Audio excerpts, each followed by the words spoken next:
ரொம்ப இரக்க குணம் இருக்கக்கூடிய ஒரு சர்வாதிகாரி மாரி நடந்துப்பாரு. அவரை எதிர்த்து பேசினா பிடிக்காது. ஆனா நெறைய நல்லது செய்வாரு. நெறைய பேர் நல்லா இல்லன்னு சொல்லி டெய்லி அவர தொந்தரவு பண்ணிட்டு இருந்தாங்க. அது எதிர்க்கட்சிகள் யூசுவலா அப்ப பண்ணக்கூடியதா தான் சார் அவங்களும் இருக்கு. இருக்காங்கல்ல சமுதாயத்துல. சரி ஃபர்ஸ்ட் ஆட்சி நல்லா இருந்தது. அப்புறம் அவர எதுக்கு செகண்ட் டிஸ்மிஸ் பண்ணாங்க டெர்ம்ல அப்புறம்? நல்லா ஆ. இருந்ததுல ஆட்சி. ம். அப்புறம் ஏன் டிஸ்மிஸ் பண்ணாங்க? இவரு மது ஒழிப்பு கொண்டதுனால தான் கள்ளச்சாராயம் அதிகமாயிடுச்சுன்னு கம்ப்ளைண்ட் பண்றாங்க. படங்கள்ல கூட அவரு மது அருந்தக்கூடாதுன்னு தான் ஒரு சொல்லுவாரு இல்லையா? படத்துல அருந்துற மாரி இருக்கும். சும்மா ஒரு ராமாவரம் தோட்டத்துக்கு யாராவது தப்பு பண்ணா கூப்பிட்டு அடிப்பாரு. ஆ. நான் நெறைய வாட்டி எங்க பாட்டிட்டலாம் கேட்டுருக்கேன். ம். இது மாரி இதெல்லாம் உண்மையா? அப்படின்லாம். நீ நினைக்கிற இதெல்லாம் உண்மையான்னு? அப்படின்னு அவங்களே என்ட்ட திருப்பி கேட்டுருக்காங்க. சொல்றாங்க இது மாரி தலைவர் இருக்கிற வரைக்கும் எங்களுக்கு மாசம் மாசம் பைசா குடுத்தாங்க. சரியா? ஏப்ரல் மாசம் 1988ல பணத்த குடுக்கறத நிறுத்திட்டாங்க. இது மாரி நான் அவங்க குடுக்கறத நிறுத்திட்டாங்க. அதனால நாங்களும் அவங்ககிட்ட பேசுறத நிறுத்திட்டோம். அப்படின்னா என்ன அர்த்தம்? அவங்கள ஒரு கஷ்ட காலத்துல யாருமே கூட நிக்கல. ஆனா இவங்க எல்லாருக்குமே ஹெல்ப் பண்ணியிருக்காங்க. சரியா? அந்த மாரி ஆளுங்கலாம் கமெண்ட் அடிப்பாங்க கண்டிப்பா. உட்கார்ந்திருந்தாங்கல்ல அமைச்சருங்க. அவங்கள்ல ஒருத்தர் என்னோட பாட்டிட்ட போய் கேட்டிருக்காரு. இது மாரி தலைவரோட மடியில ஒருத்தர் கருப்பா ஒரு பையன் உட்கார்ந்தானே, யார் அந்த பையன்? யார் அந்த பையன்? கான்ட்ராஸ்ட்டா இருந்தான் தலைவருக்கு. எக்ஸர்சைஸ் பண்ணும்போது ஒருத்தர் என்ன படிக்கிறாங்க அப்படி டெய்லி கவனிப்பாராம். ஸோ இதெல்லாம் இது டிக்டேட்டர்னு எப்படி நீங்க சொல்ல முடியும்? உலகமே அவரோட குடும்பம்னு அவர் நினைச்சாரு. அது மாதிரிலாம் கிடையவே கிடையாது. MGR likes everybody. MGR likes super star Rajinikanth so much.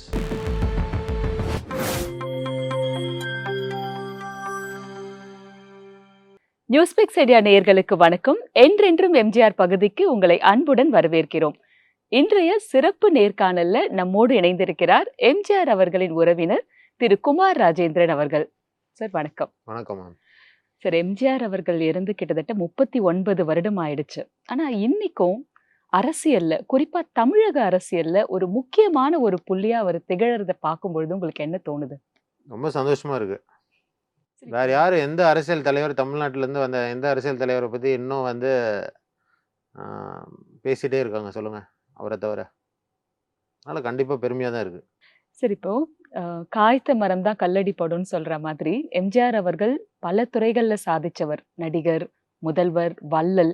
அப்படி இருக்கும்போது அவரை பற்றின விமர்சனங்களும் ஒரு சிலது அப்பப்ப தென்படும்.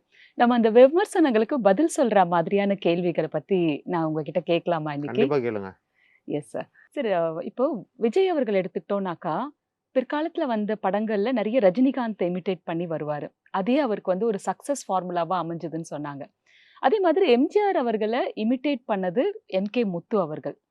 ஆனா அவரு ஒரு ஸ்டேஜுக்கு அப்புறமா அவர வளர விடாம எம்ஜிஆர் பண்ணிட்டாருன்னு பொதுவா எல்லாருமே சொல்றாங்க. அது உண்மையா? அவர் யாரோட வளர்ச்சியும் யாராலையும் தடுக்க முடியாது. நீங்க சொன்ன நடிகரோட தந்தை தான் தமிழ்நாட்டோட முதலமைச்சரா இருந்தாரு. அப்போ இவர் எதிர்க்கட்சி தலைவர் கூட கிடையாது. இப்ப இவர் எப்படி அவரோட வளர்ச்சிய தடுக்க முடியும்னு நீங்க நினைக்கிறீங்க? அதே மாரி நீங்க சொன்ன நபர் அவரே ஒரு தலைவரோட ரசிகர் தான். ஒருத்தருக்கு திறமை இருந்தா யாரும் அவங்கள தடுக்கவே முடியாது. ஆனா அவர் ரொம்ப எம்ஜிஆர் அவர்கள இமிட்டேட் பண்ணியே அவருடைய படங்கள் நெறைய இருந்ததா சார்? கண்டிப்பா நம்ம ஒருத்தர ரசிக்கிறோம்னா, கண்டிப்பா அவங்கள மாரி இருக்கணும்னு நெனைப்போம்ல. சோ அதனுடைய வெளிப்பாடு தான். ஆமாமா. ஆனா அவர் இவரு வேணுன்ட்டேலாம் அவர இமிடேட் பண்ணல. அவரு அவரோட ரசிகரு. ஸோ அவர மாரி கண்டிப்பா இப்போ நம்ம இதுக்கு இங்கிலீஷ்ல ஒண்ணு இருக்கு. மெட்டா ரிஃப்ளெக்டிவ் மெத்தட்ன்னு இருக்கு. நம்ம தாய் எப்படி இருக்காங்களோ, எப்படி தமிழ் பேசுறாங்களோ, இல்ல எப்படி எந்த பாஷை பேசுறாங்களோ, எப்படி பேசுறாங்களோ, எப்படி நடந்துக்கிறாங்களோ, அப்படிதான் நம்மளும் நடந்துப்போம். அதனால தான் எல்லா குழந்தைங்களுக்கும், இல்ல எல்லாருக்கும் எவ்வளோ பெரிய ஆளானாலும், அவங்களோட தாய் பண்ண சாப்பாடு தான் பெஸ்ட் சாப்பாடு அப்படின்னு எப்பவுமே சொல்லுவாங்க. அதுக்கு என்ன அர்த்தம்னா, ஏன்னா எப்பவுமே எல்லா குழந்தைங்களும் அம்மாவ அடோர் பண்ணுவாங்க. அது மாரி ஒரு ஒரு என்ன சொல்றது, ஒரு தாய் ஸ்தானத்துல எல்லாரும் தலைவர பார்த்தாங்க. அதனால தான் அவர வாத்தியார்ன்னு கூப்பிட்டாங்க. ஒரு ஹீரோவா, ஒரு வழிகாட்டியா நெனச்சனால, நெறைய பேர் அவர ஒரு எடுத்துக்காட்டா எடுத்து அவங்கள மாரி அவர மாரி இருக்கணும்னு ஆசைப்பட்டாங்க. பிளஸ் அவரோட சக்சஸ பார்த்திருப்பாங்க. சக்சஸ பார்த்தனால அவர் இப்படி பண்றனால தான் அவர எமுலேட் பண்ணா அவர மாரி சக்சஸ்ஃபுல் ஆகலாம்னு நெனச்சிருப்பாங்க. ஸோ அதனால தான் நெறைய பேர் அவர எமுலேட் பண்ண ட்ரை பண்றாங்க. ஏன்னா அவரோட சக்சஸ்ஃபுல் அந்த சினிமாலயும் சரி, அரசியல்லயும் சரி அவர் ஒரு சக்சஸ்ஃபுல் பெர்சனா இருந்திருக்காரு.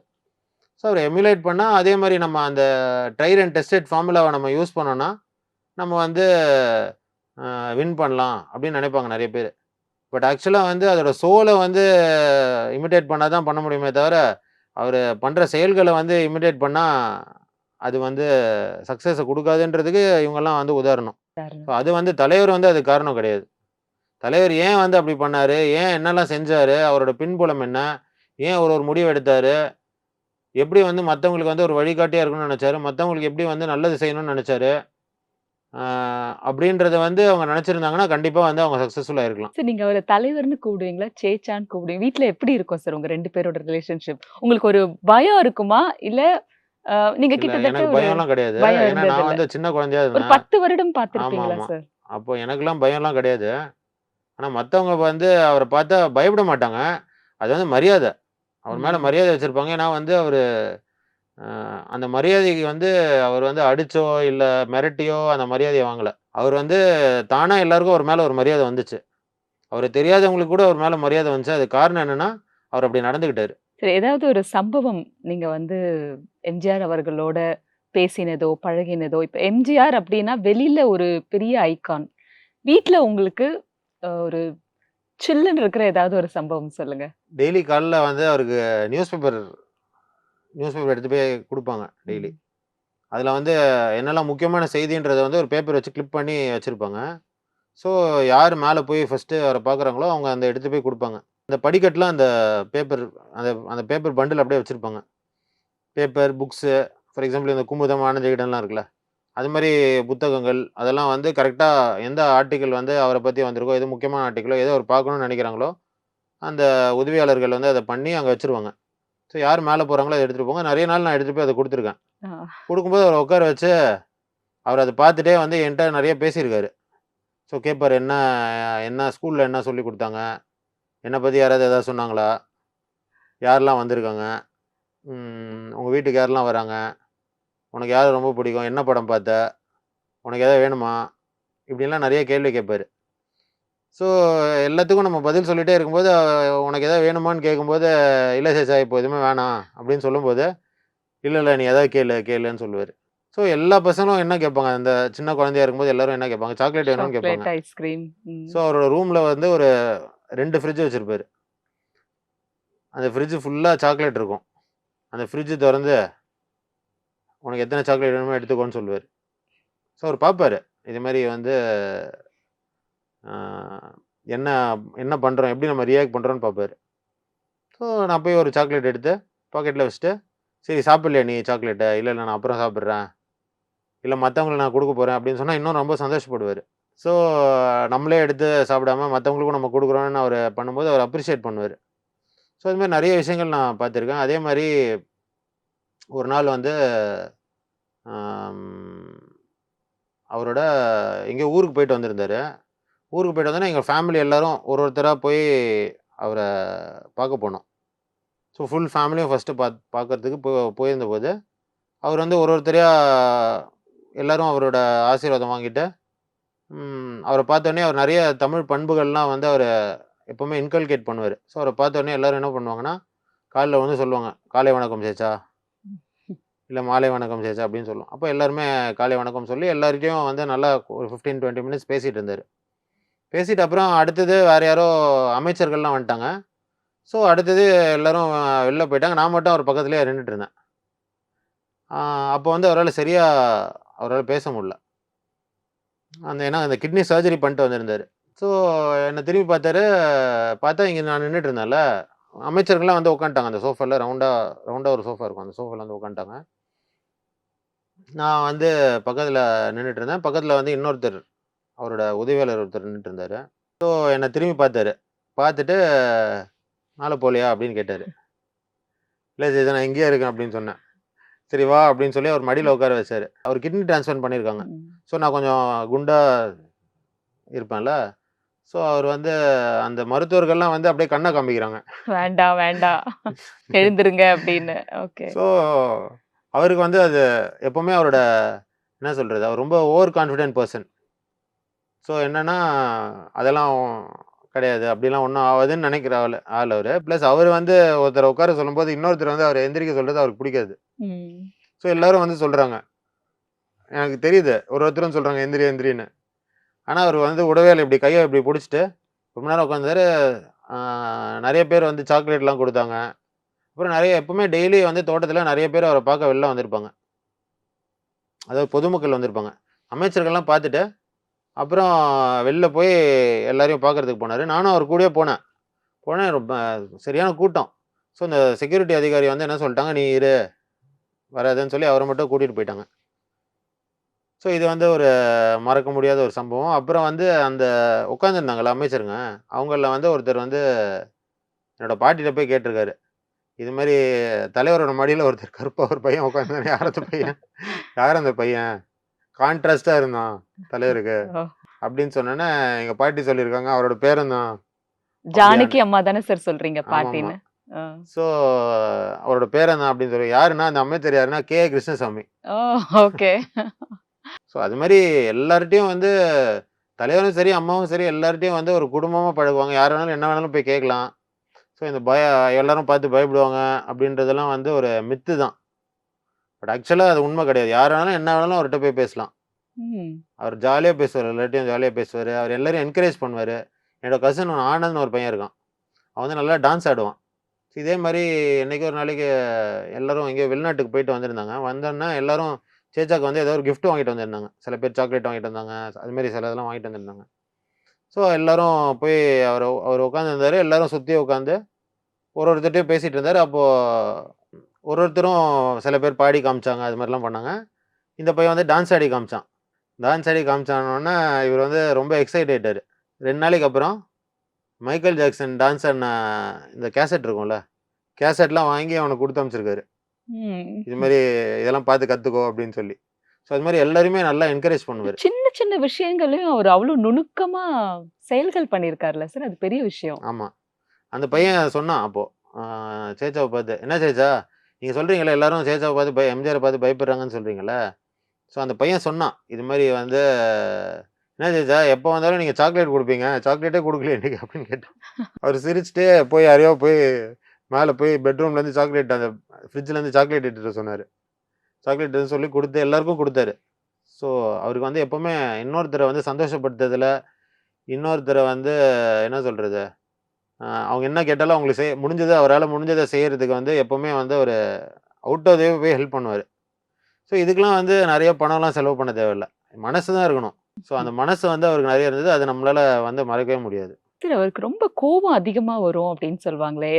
உங்கள ஏதாவது கண்டிச்சிருக்காரா? இல்ல இல்ல, இல்ல. மத்தவங்கள கண்டிச்சத நீங்க ஏதாவது கோவம் பார்த்துருக்கீங்களா? வந்துச்சுன்னா கோவம் வந்துச்சுன்னா என்னன்னா வந்து பெரியவங்களுக்கு மரியாதை குடுக்கல அப்டின்னா கண்டிப்பா ஒரு கோவம் வரும். அதே மாரி யாராவது வந்து சாப்பிடாம இவரு வந்து யார்ட்டயோ பேசிட்டு இருக்கும்போது, அவங்க வேற ஏதாவது பண்ணிட்டு இருந்தாங்கன்னா அவருக்கு கோவம் வரும். இது மாரிலாம் ஒரு கோவம் வருமே தவிர, அநியாயத்துக்குலாம் அவரு கோவப்பட மாட்டாரு. ஸோ இது வந்து அவர் கோவப்படுறது வந்து அவர கோவப்படுதுன்னா அவரு கோவப்படுவாரு. அதனால தானே ஹியூமன் பீயிங் அவரு. கோவப்படுத்தி கோவப்படலன்னு வச்சுக்கோங்களேன், அப்டின்னா வந்து அவர் ஹியூமன் பீயிங்கே கிடையாது. அவர் கோமா பேஷண்ட் தானே. So as any human being he had good emotions and those emotions were used only for positive purposes. Hmm. Sir அவர் பொதுவா பெனோவலன்ட் டிக்டேட்டர் அப்படிங்கிறாங்க. ரொம்ப இரக்க குணம் இருக்கக்கூடிய ஒரு சர்வாதிகாரி மாரி நடந்துப்பாரு. அவர எதிர்த்து பேசினா பிடிக்காது. ஆனா நெறைய நல்லது செய்வாரு. யாரையாவது கூப்பிட்டு அடிச்சுடுவாரு. அடிச்சுட்டா உடனே நெறைய பணம் குடுப்பாரு. அப்படிங்கிறது பொதுவா சொல்றாங்க. அது எப்படி சார்? அவர் பெனோவலன்ட், ம். அவரு ஒரு டிக்டேட்டர். அது 2ம் தனித்தனி. ஓகே. அரசியல் காரணத்துக்காக இல்ல அவர வந்து விமர்சிக்கிறவங்க 2யும் ஒண்ணா சேர்த்துருவாங்க. ஆ. பெனோவலன்ட்னா எப்படின்னா, நான் சொன்ன மாரி எல்லாருக்கும் உதவி செய்யணும். அவங்களுக்கு தெரியாமயே இல்ல அவங்க கேட்காமயே அவங்களுக்கு ஏதாவது செய்யணும்னு நெனைப்பாரு எப்பவுமே. டிக்டேட்டர்னா எப்படின்னா, அவரு டிசிப்ளினேரியன் அவரு. காலைல சீக்கிரமா எந்திரிக்கணும், எக்சர்சைஸ் பண்ணணும்.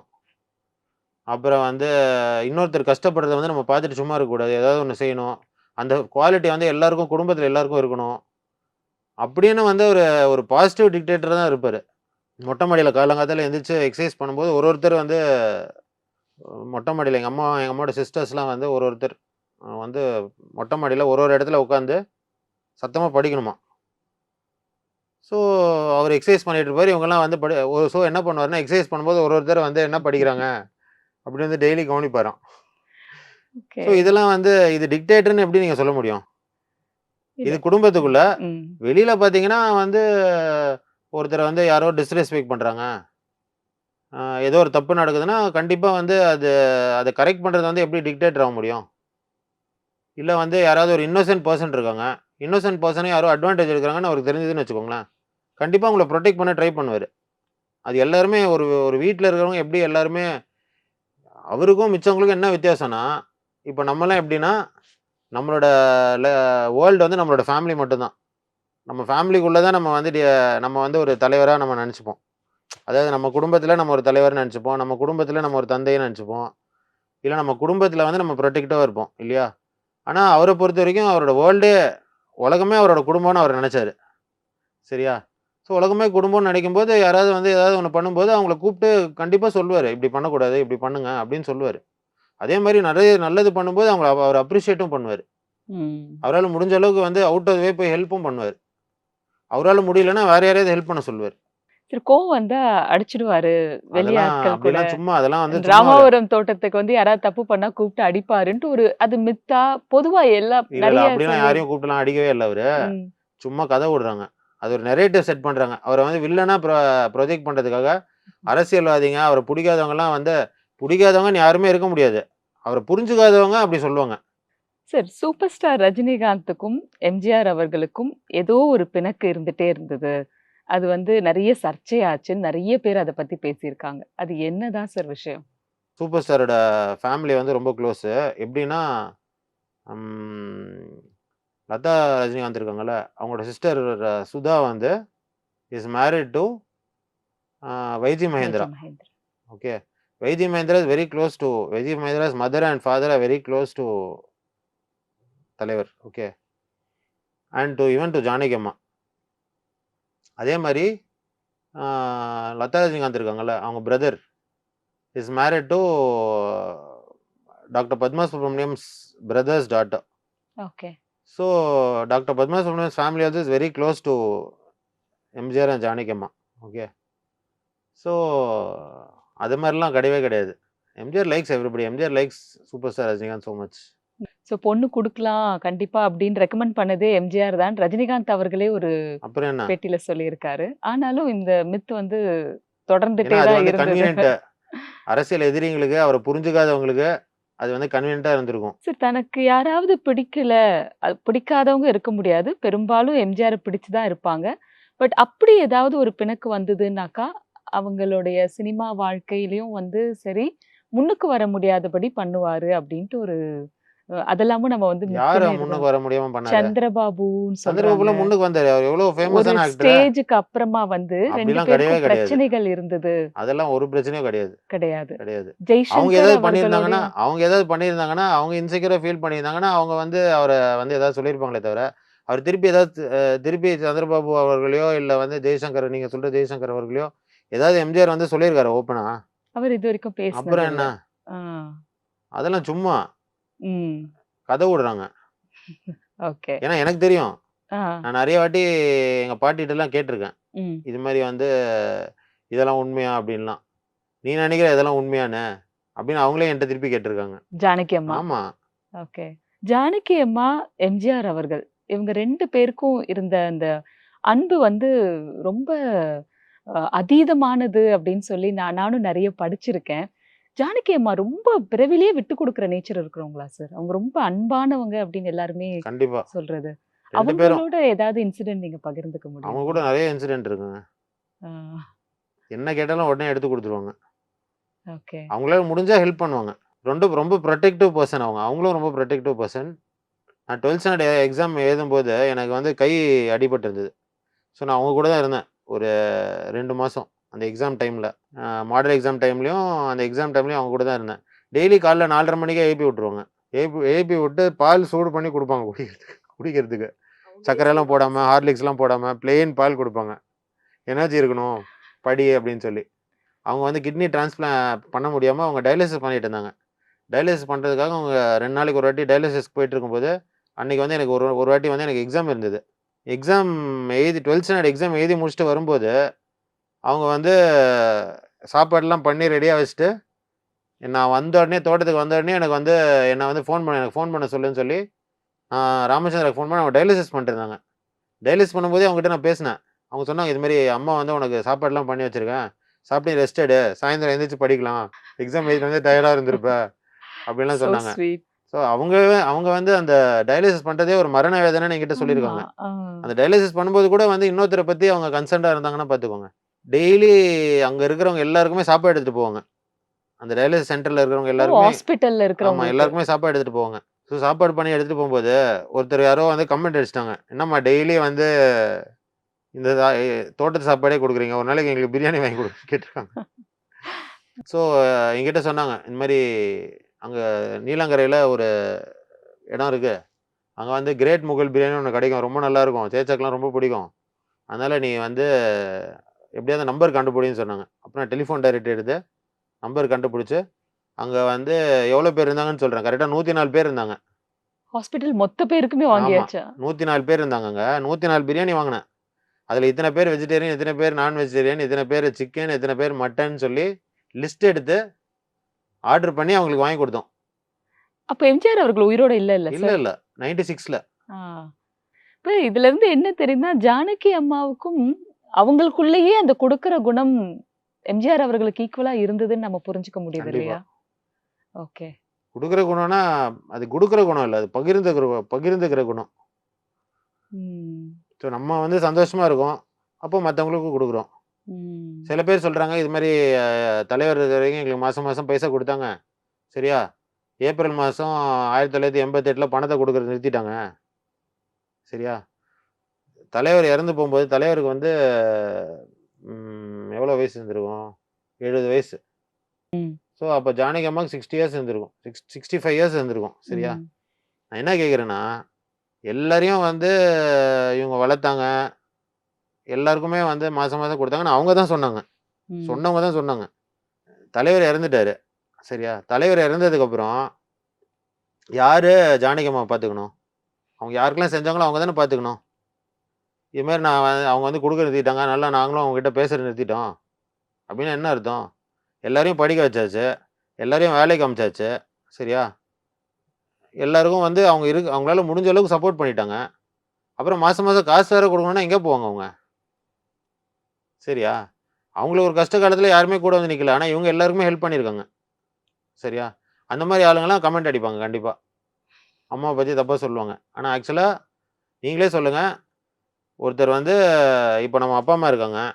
அவங்க வந்து நல்லா இருக்கிற வரைக்கும், அவங்க வந்து சம்பாதிக்கிற வரைக்கும் நம்மளுக்கு செய்வாங்க. அதுக்கப்புறம் நம்மளோட கடமை இல்ல அவங்களுக்கு திருப்பி செய்றது. இவங்க கண்டிப்பா. என்ன திருப்பி செஞ்சாங்க? சும்மா கமெண்ட் அடிக்கிறாங்க சில பேரு. சரியா? சார் எம்ஜிஆர் அவர்கள் முதல்வர் ஆனதுக்கு அப்புறமா, ஃபர்ஸ்ட் டெர்ம் ரொம்ப சூப்பரா இருக்கு அப்படின்னு எல்லாருமே சொல்லியிருந்தாங்க. அ மது ஒழிப்பு கொண்டு வந்திருந்தாரு. லஞ்ச லாவண்யம் இல்ல. அருமையா இருந்தது அப்படின்றது எதிர்க்கட்சிகள் கூட சொன்ன எல்லாருமேலாம் விஷயம். சொல்லல. பெரும்பாலும் இல்ல சொல்லல. சொல்லலன்றீங்களா? சொல்லல. ஃபர்ஸ்ட் டெர்ம் நல்லா இருந்தது. செகண்ட் டெர்ம்ல தான் இப்போ பிரச்சனை வந்தது. சொல்லுவாங்க. சில பேர் சொல்லுவாங்க. அந்த சில பேர் சொல்றத மட்டும் நீங்க சொல்றீங்க. ஆ. நெறைய பேர் நல்லா இல்லன்னு சொல்லி டெய்லி அவர தொந்தரவு பண்ணிட்டு இருந்தாங்க. ம். அது எதிர்க்கட்சிகள் யூசுவலா அப்ப பண்ணக்கூடியதா அவங்க தான தான் சார் அவங்களும் இருக்கு. இருக்காங்கல்ல சமுதாயத்துல. சரி. ஓகே. 100 பேர் பாராட்டுனாங்கன்னா, 200 பேரு வந்து எதிர்க்கட்சியில அரசியல் காரணத்துக்காக, அவங்க சம்பாதிக்கிறத வந்து தடுத்துட்டாருன்னு சொல்லி, அவர் மேல கோவப்பட்டு, அவங்க ஏதாவது சொன்னாங்கன்னா, அதெல்லாம் வந்து வேலிடே கிடையாது. சரியா? சரி ஃபர்ஸ்ட் ஆட்சி நல்லா இருந்தது. அப்புறம்? அவர எதுக்கு செகண்ட் டிஸ்மிஸ் பண்ணாங்க டெர்ம்ல அப்புறம்? நல்லா ஆ. இருந்ததுல ஆட்சி. ம். அப்புறம் ஏன் டிஸ்மிஸ் பண்ணாங்க? என்ன தப்பு பண்ணாரு? 356 பயன்படுத்தி பொதுவா மாநிலங்கள்ல கலைச்சது வந்து அது பெரிய குற்றம் தான். ம். அதுக்கு தண்டனையா தான் எம்ஜிஆர் அவர்கள் விஸ்வரூபம் எடுத்து வந்தாருன்னு நம்ம சொல்லலாம் இல்லைங்களா? சரி நீங்க சொல்லலாம். ம்ஹ்ம். அப்படிதான் நான் பார்க்கிறேன். நீங்க சரி. சொல்லுங்க சார் என்னன்னு. இல்ல அரசியல் காரணங்கள் தான் வேற ஒருத்தர் வந்து ஒண்ணும் நல்லது இல்ல. பண்ணும்போது, அவங்கள ம். வந்து டிமோட்டிவேட் பண்ணிட்டு இருந்தா, ம். சரியா? அவங்கள டெய்லி தொந்தரவு பண்ணிட்டே இருந்தா, சரியா? அவங்களே டிமோட்டிவேட் ஆயிடுவாங்கல்ல. ம். அடுத்த வாட்டி வந்து நம்ம இப்படிலாம் நினைக்கணும், மத்தவங்களுக்கு நல்லது நினைக்கணும்னு அவங்க எப்படி தோணும்? சொல்லுங்க. எதிர்க்கட்சியா இருந்தாலும் சரி, இல்ல அ சென்ட்ரல் கவர்ன்மெண்ட்டா இருந்தாலும் சரி, எதுக்கு அவருக்கு ஆட்சிய டிஸ்மிஸ் பண்ணாங்க? எதுக்கு வந்து அவர டிமோட்டிவேட் பண்ணாங்க? எதுக்கு வந்து அவர தப்பு சொன்னாங்க? என்ன தப்பு பண்ணாரு அவரு? இததான் அவரே கேட்டாரு மக்கள் கிட்ட இல்லையா ஆமா. சார்? அதே தான் நானும் கேட்கிறேன். ம். அது இல்லன்றதால தான் மக்கள் திரும்ப அவர வந்து அதிகமான ஆதரவோட அவர வெற்றி பெற ஏன்னா செஞ்சாங்க. அவரு கேட்டாரு. நான் என்ன தவறு இந்த ராமச்சந்திரன் என்ன தவறு செய்தான் அப்டின்னே கேட்டாரு இல்லையா? ஆமா. அந்த நரேட்டிவ் ரொம்ப பாப்புலர் இல்ல சார்? இல்ல பாப்புலர் இல்ல. அந்த நரேட்டிவ் உண்மையான நரேட்டிவ். ம். உண்ம. அதனால அது பிரபலமாவும் ம். ஆச்சுன்னு சொல்லலாம். சார் இந்த மது ஒழிப்பு வந்து அவரு நிலையா கொண்டு வரல. கொண்டு வந்துட்டு அப்புறம் நிறுத்திட்டாரு. முதல் முறையா அரசாங்கம் வந்து மதுவ கையில எடுத்து விற்பனை செய்தது அவரோட ஆட்சியில தொடங்குச்சு அப்படிங்கிறது சொல்லிட்டு இருக்காங்க. அது எப்படி சார் நீங்க பார்க்குறீங்க? எந்த ஆட்சியில? எம்ஜிஆர் எந்த அவர்களுடைய வருஷம்? ஆட்சியில. முதல் டெர்ம் இல்ல, 2ண்ட் டெர்ம்ல. Second term. ம். முதல் டேர்ம் அப்போ பூரண மது ஒழிப்பு கொண்டு வந்தாரு. ஆமா, கரெக்ட்டா? ஆமா. டோட்டல் ம், ப்ராஹிபிஷன் கொண்டு வந்தாரு. ம், அப்போ வந்து எல்லாரும் ஆதரிச்சாங்களா அதுக்கு? ம். எல்லாரும் ஆதரிச்சாங்களா? இல்ல அத வந்து அது மக்களுக்கு வந்து அகைன்ஸ்ட்டா போச்சா? நெறைய பேர் வந்து இறந்தாங்க. நெறைய கள்ள சாராயம் காய்ச்சுனாங்க. அத கண்ட்ரோல் பண்றதுக்கு அப்போ வந்து மேன் பவர் கிடையாது. நெறைய அறியாமை இருந்தது. சரியா? ஆ நெறைய பேர் வேலை இல்லாம இருந்தாங்க. அவங்களுக்கு வந்து ஸ்கில் இல்ல, எஜுகேஷன் இல்ல. சரியா? 11த் ஸ்டாண்டர்ட் வரைக்கும் ஸ்கூலு. 11த் ஸ்டாண்டர்டுக்கு அப்புறம் காலேஜே கிடையாது. சீட்டு இல்ல காலேஜ். கவர்மெண்ட் காலேஜ் சீட் இல்ல. பிரைவேட் காலேஜும் அவ்வளவா இல்ல. ஸோ என்ன பண்ணுவாங்க அவங்க? டெய்லி காலைல போய் தண்ணி அடிப்பாங்க. அவங்க தண்ணி அடிக்கிறதுக்கு இவரு வந்து மதுவ வந்து ஒழிச்சிட்டாரு. அப்ப என்ன பண்ணுவாங்க? கள்ள கள்ள சாராயம். சாராயம் குடிப்பாங்க. ஏன்னா அவங்களுக்கு தெரியாது அதோட பேட் எஃபெக்ட் என்னன்னு, லாங் டெர்ம் பேட் எஃபெக்ட் என்னன்னு அவங்களுக்கு தெரியாது. சில பேர் அந்த கள்ள சாராயத்துக்கு வந்து ஒரு குவாலிட்டி ஸ்டாண்டர்ட் கிடையாது. சரியா? அத பண்ணி நெறைய பேர் இறந்தாங்க. இறந்தத வந்து ஆப்போசிஷன் பார்ட்டிஸ்லாம் இத வந்து பெரிய இவரு இவரு வந்து கள்ள சாராயம் கொண்டு வந்ததுக்கா இவரு வந்து மது ஒழிப்பு கொண்டு வந்ததுனால தான் கள்ள சாராயம் வந்து அதிகமாயிடுச்சுன்னு கம்ப்ளைண்ட் பண்றாங்க. அதனால கவர்ன்மெண்ட் லிக்கர் இந்த மாரி டாஸ்மாக் அவர் கொண்டு வந்ததுன்னு அவரு சொல்லலாமா கொண்டு சார்? வரல. ம். அவரு வந்து மது ஒழிக்கிறேன்னு சொன்னாரு. 77ல ஆட்சிக்கு வரும்போது அவர் என்ன சொன்னாரு? இது மாரி நான் ஆட்சிக்கு வந்தா நான் வந்து ப்ராஹிபிஷன் கொண்டு வருவேன்னு சொன்னாரு. கொண்டு வந்துட்டாரு. ம். அவ்வளோதான். ம். ஸோ அவரு என்ன ப்ராமிஸ் பண்ணாரோ அத பண்ணிட்டாரு. இப்போ வந்து கள்ள சாராயம் காய்ச்சிட்டு இருந்தாங்க. அத வந்து ஒழிக்கிறதுக்கு கரெக்ட்டான மேன் பவர் தமிழ்நாட்டுல இல்ல. சரியா? சில பேர் வந்து கள்ள சாராயம் காய்ச்சி பிசினஸ் பண்றதுக்காக பண்ணாங்க. சில பேர் வந்து கவர்மெண்ட்டுக்கு கெட்ட பேர் பண்றதுக்காக பண்ணாங்க. அதனால என்ன பண்ணாருன்னா, இந்த கள்ள சாராயம் காய்ச்சறதுக்கு வந்து ஒரு முடிவு கட்டுறதுக்காக, ஒரு என்ன சொல்றது? ஒரு குழு அமைச்சு, எப்படி இத வந்து என்ன பண்றது? என்ன ஸ்டெப்ஸ் எடுக்கலாம்? எப்படி வந்து இந்த கள்ள சாராயத்த கம்மி பண்ணணும் அப்படின்னு சொல்லும்போது, வல்லுநர்கள்லாம் கூப்ட்டு, அவங்க வந்து ரிசர்ச் பண்ணி, என்ன சொன்னாங்கன்னா, அ பக்கத்து ஸ்டேட்லலாம் அவைலபிளா இருக்கு. கள்ள சாராயம் ஈஸியா அவைலபிளா இருக்கு. அதனால வந்து இதுக்கு வந்து அ இந்தியன் மேட் ஃபாரின் லிக்கர் அப்படின்னு ஒரு இருந்தது. அதுக்கு வந்து ஒரு ஸ்டாண்டர்ட் இருந்தது. அந்த ஸ்டாண்டர்ட் படி நம்ம தமிழ்நாட்டிலேயே வெளிநாட்டிலேருந்து வாங்காம, தமிழ்நாட்டிலேயே மேனுஃபேக்சர் பண்ணதுக்கு நம்ம லைசென்ஸ் குடுத்தோம்னா, தமிழ்நாடு கவர்மெண்ட்டுக்கும் பணம் கிடைக்கும். அதே நேரத்தில கள்ள சாராயம் கம்மியாகும். பிளஸ் யாரெல்லாம் சாராயம் குடிச்சிட்டு இருந்தாங்களோ, அவங்க வந்து கொஞ்சம் கொஞ்சமா வந்து அத விடுறதுக்கு இந்த பிரைஸ வந்து இன்கிரீஸ் பண்ணிட்டே இருந்தோம்னா, அவங்களுக்கு it will become out of the reach. It will be available. But it will be out of the reach. சாராயம் வந்து எல்லாருக்கும் கிடைக்காது. ஆனா அவைலபிளா இருக்கு. ஏன் கிடைக்காதுன்னா, எல்லாராலயும் அஃபோர்ட் பண்ண முடியாது. ஸோ அத கொண்டு வந்துட்டு கொஞ்சம் கொஞ்சமா வந்து பிரைஸ் இன்கிரீஸ் பண்ணி, அந்த பிரைஸ் இன்கிரீஸ வந்து கவர்மெண்ட்டுக்கு வந்து ஃபண்டும் வரும். அதே நேரத்தில பீப்பிள்க்கு வந்து கொஞ்சம் கொஞ்சமா இன்னாக்சஸிபிள் ஆகும். அப்படின்ற பாலிசிய வந்து அவங்க சொன்னனால, அத இம்ப்ளிமெண்ட் பண்ணலான்னு கவர்மெண்ட் வந்து முடிவெடுத்து பண்ணது தான். இவருக்கு ஒண்ணும் பெனிஃபிட் இல்ல அதுல. சரியா? இவருக்கு புடிக்கவே புடிக்காது. படங்கள்ல கூட அவரு மது அருந்தக்கூடாதுன்னு தான் ஒரு சொல்லுவாரு இல்லையா? படத்துல வந்து அருந்துற மாரி இருக்கும். அது கூட கனவு சீன்ல. அவரோட ம். மனசாட்சி வந்து அ அருந்திட்டு அத வந்து தப்புன்னு சொல்ற மாரி, இது தப்புன்னு சொல்ற மாரி ஒரே ஒரு படத்துல வரும். பட் ஆனா வ வேற எந்த படத்துலயும் அது மாரி வராது. சார் எம்ஜிஆர் அவர்களுடைய இப்ப நம்ம அந்த மது பத்தி பேசினதால சொல்றோம். அவரு எப்படி அவ்ளோ ஒரு கொள்கை பிடிப்போட இருந்தாரு சார்? படங்கள்ல இந்த விஷயம் பண்ண மாட்டேன் அப்டின்னா, கடைசி வரைக்கும் அவர் பண்ணவே இல்ல. அவர் அளவுக்கு ஒரு நல்ல விஷயங்கள் சொல்றவங்க வந்து கன்சிஸ்டன்ட்டா இப்ப காலம் வரைக்கும் திரைப்படங்கள்ல இருக்காங்கன்னே நமக்கு தெரியல. இல்லன்னு கூட சொல்லிடலாம்.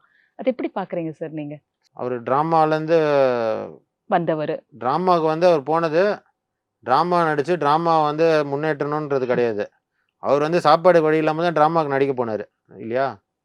ஸோ டிராமாக்கு நடிக்க போம்போது, அப்போ இருந்த பெரிய டிராமால என்ன சொல்றது? தியேட்டர் பிளேலாம் போடுற ஒரு பெரிய ஆள் யாருன்னா, கலைவாணர் என்.எஸ். கிருஷ்ணன். ம். ஸோ கலைவாணர் என்.எஸ். கிருஷ்ணன் வந்து அவருக்கு சொல்லியிருக்காரு, அந்த காலத்துல. இது மாரி வந்து ஒரு ஒரு தொழிலாளியும் வந்து டிராமாவோ, இல்ல சினிமாவோ பார்க்க வரும்போது, அவங்க வந்து வேர்வைய சிந்தி தான் அந்த பணத்த குடுத்து அவங்க வந்து பார்க்க வராங்க. ஸோ அவங்களுக்கு ஏதாவது ஒரு நல்ல விஷயம் நம்ம சொல்லணும். ஏன்னா நம்ம என்ன சொன்னாலும், அத வந்து அவங்க உண்மைன்னு நெனச்சுப்பாங்க. சரியா? ஸோ அதுல வந்து நம்ம ஏதாவது நல்ல விஷயம் சொல்ல முடியுமா? அப்படின்னு நம்ம பார்க்கணும். 2வது பாடல்கள் வந்து நம்ம இல்லன்னா கூட அந்த பாடல்கள் வந்து ஒலிச்சிட்டே இருக்கும். சரியா? நம்ம என்ன பாட்டு பாடுறோமோ அந்த பாட்ட பாடுவாங்க. ஃபர்ஸ்ட்டு அந்த அர்த்தம் என்னன்னு புரியாது. அப்புறம் அந்த அர்த்தத்த வந்து பின்பற்ற ஆரம்பிச்சுருவாங்க. அதனால நம்ம பாட்டுலயும், நம்ம படத்துலயும் நல்ல விஷயங்கள் நம்ம சொல்லணும். ஏதாவது ஒரு நல்ல விஷயம் ஒரு படத்துல சொல்லணும்னு கலைவாணர் சொன்னத அவர் வந்து கடைபிடிச்சாரு. சார் அவருக்கு எப்படி இந்த கேமரா கோணங்கள் அண்ட் டைரக்ஷன் இப்படி பல்துறை வித்தகரா அவர் எப்படி இருந்தாரு சார்? எல்லாம் வந்து பார்த்து கத்துக்கிட்டது தான். ம். எல்லாத்தையும் நல்லா கீன் அப்சர்வர் அவரு. ஸோ என்ன பண்றாங்கன்றத பார்த்துட்டே இருப்பாரு. ஸோ அவர் நெறைய படத்த நல்ல ரசிகனா இருந்தாரு. ம். நல்ல ரசிகனா இருந்தாருன்னா, நல்ல கலைஞனாக முடிஞ்சது. நான் நெறைய பேர் என்கிட்ட சொல்லியிருக்காங்க. சோ இப்படி சொன்னாரு, அப்படி சொன்னாரு தலைவர பத்திலாம். என்னைக்காவது தலைவர் வந்து சோவ பத்தி தப்பா சொல்லியிருக்காரா? கேக்க கட் பண்ணி பர்த்டே செலிப்ரேட் பண்ணக்கூடாதுன்னு நெனைக்கிறவரு அவரு. ஓ! கேக் கட் பண்றது வயலன்ட்ன்னு சொல்லுவாரா? ஆனாலும் மீனவர்கள் மீது துப்பாக்கிச் சூடு நடந்ததுன்னு சொல்றாங்க. விவசாயிகள் மீது துப்பாக்கிச் சூடு. அதிமுக ஆட்சி கிடையாது. வேற ஆட்சி வந்துச்சு. இல்ல எம்ஜிஆரோட ஓன் பெர்சனல் இன்ட்ரெஸ்ட்ல ஆரம்பிச்ச ஸ்கீம்னா, ஏன் 88ல அத நிறுத்தல? 89ல. அப்ப வந்து தமிழ்நாடு கவர்மெண்ட் கிட்ட பணம் இல்ல. கல்லூரிகள் ஆரம்பிக்கிறதுக்கு பணம் இல்ல. அவர் வந்து ஒரு ரசிகருக்கு எழுதின கடிதம். எம்ஜிஆர் அவர்கள் எழுதினார் ரசிகர். 46லயோ 47லயோ எழுதின கடிதம். சரியா? அந்த கடிதத்துல அண்ட் அவர் எப்பவுமே ஒரு ரிவால்வர் வச்சுட்டே இருப்பாரா?